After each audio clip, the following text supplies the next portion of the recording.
Soyinka, last year more than 200 girls were abducted in Chibok in northeastern Nigeria. You said, if we don't find these students, Nigeria is a hopeless country. Now, 1 year later, there's still no sign of the students. Is Nigeria a failed state? Nigeria is aspiring very hard to become a failed state. I wouldn't call it a failed state just yet. I cannot say I'm still hopeful that we'll even find the majority of them, but it's happened, and as I said, it's a blot. It's a blot on any kind of national sense of belonging. Now, the multinational force seems to be quite successful in its mission to fight Boko Haram. Do you think we might be witnessing the beginning of the end of the terrorist threat in Nigeria?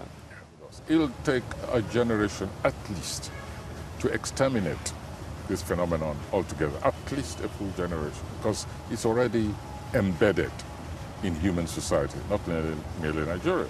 So when I look at the current military successes, they should not have had to cope with Boko Haram on this level if the proper action had been taken at the right time. This is my biggest problem I have with the Jonathan government, among other issues.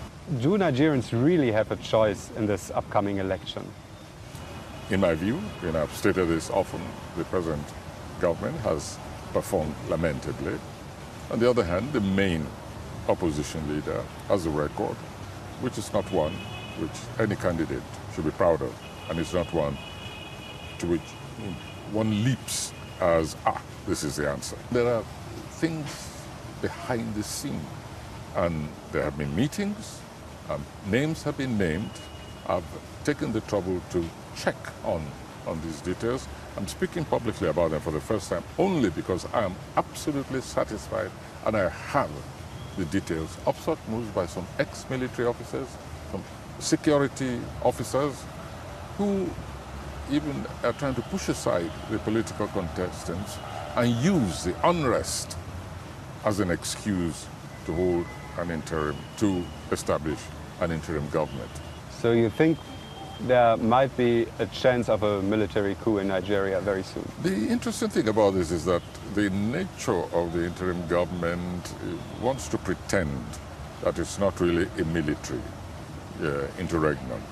They're trying to involve quite a number of, well, a few, shall we say, political leaders, well-known civilians, so as to give the veneer of the civilian texture. But basically, it's a kind of military intervention. Professor Soyinka, thank you very much. Well,